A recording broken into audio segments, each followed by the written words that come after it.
உங்களுக்கு வணக்கம். நள்ளிரவில் தூய்மை பணியாளர்கள் கைது, அருந்ததியர்கள் திமுகவுக்கு ஓட்டு போடக்கூடாது என்ற தலைப்பில் இந்த காணொளியை நாம் காண்கிறோம். தூய்மை பணியாளர்கள் கடந்த 12 நாட்களாக போராடி வந்தார்கள். நேற்று நள்ளிரவு தமிழக காவல்துறையால் வலுக்கட்டாயமாக அதிரடியாக நாய்களை இழுத்துச் செல்வது போன்று இழுத்துச் சென்று கைது செய்யப்பட்டுள்ளார்கள்.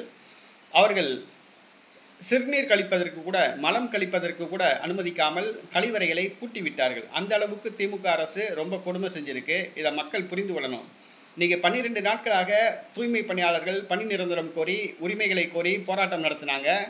ஆனால் இந்த போராட்டத்துக்கு இந்த தெலுங்கு திமுக அரசு கண்டுகொள்ளவில்லை. திமுக அரசு இவங்களை ரொம்ப கீழ்த்தரமாக நினச்சிருக்கு, கால் தூசி மாதிரி நினச்சிருக்கு. இவங்க அருந்ததியர்கள் தானே, இவங்களுக்காக வேண்டி எவன் போராட வர போகிறான் அப்படின்னு சொல்லிச்சு. அதே மாதிரி தான் யாருமே போராட வரல. சீமான் ஒருத்தரை தவிர வேறு யாருமே போராட வரல. திருமாவளவன் சொல்லிட்டு ஒருத்தர் இருந்தார் தமிழ்நாட்டில். அவர் எங்கே போனாருன்னே தெரியல. இன்றைக்கி தூய்மை பணியாளர்கள் ரொம்ப வலுக்கட்டாயமாக கைது செஞ்சுருக்காங்க. திருமாவளவன் திமுக அரசுக்கு முட்டு கொடுத்துட்ருக்கார். திமுக அரசின் அடிமையாக மாறிட்டாப்புல.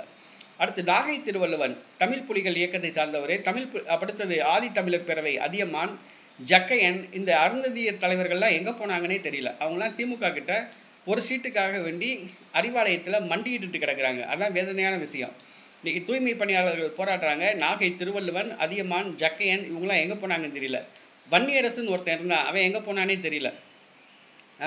இந்த கம்யூனிஸ்ட் கட்சிகள் எங்கே போச்சுன்னே தெரியல. இந்த தூய்மை பணியாளர்களுக்கு ஆதரவாக போராட்டம் நடத்தவே கிடையாது. இன்றைக்கி அருந்ததியர்களுக்கு ஆதரவாக, தூய்மை பணியாளர்களுக்கு ஆதரவாக களத்தில் இறங்கி போராடினது செந்தமிழன் சீமான் மட்டும்தான். இன்னும் நாம் தமிழர் கட்சி தூய்மை பணியாளர்களுக்காக போராடும் என்பதனை நாங்கள் தெரிவித்துக் கொள்கிறோம். இந்த நேரத்தில் ஒன்று அருந்ததியர்கள் பொங்கி எழ வேண்டும். நீங்கள் இப்போ முந்தி மாதிரியே இருக்கக்கூடாது. நீங்கள் அடிமைகள் கிடையாது, சுதந்திரமானவர்கள், யாருக்கும் அடிமை கிடையாது. துப்புரவு தொழில் செய்கிறனால உங்களை இந்த தமிழக அரசு, திமுக அரசு ரொம்ப இலக்காரமாக நினச்சிக்கிட்டு இருக்கு, கீழ்த்தரமாக நினச்சிட்டு இருக்கு, கால் தூசி மாதிரி நினச்சிக்கிட்டு இருக்கு. நீங்கள் அடிமை கிடையாது, சுதந்திரமானவர்கள். நீங்கள் பொங்கி எழணும். வருகிற சட்டசபை தேர்தலில் நீங்கள் திமுகவுக்கு ஓட்டு போடவே கூடாது.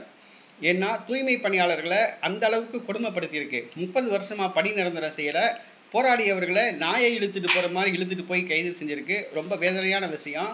ஆக தூய்மை பணியாளர்களாக இருக்கிற அருந்ததிய சமூகத்தை சார்ந்தவர்களுக்கு வைக்கிற வேண்டுகோள், வருகிற சட்டசபை தேர்தலில் திமுகவுக்கு ஓட்டு போடாதீங்க, உதயசூரியனுக்கு ஓட்டு போடாதீங்க. நீங்கள் திமுகவுக்கு, உதயசூரியனுக்கு அவங்க கொடுக்குற 500 1000 வாங்கிட்டு ஓட்டு போட்டிங்கன்னா உங்களுடைய நிலைமை இன்னும் மோசமாகும்.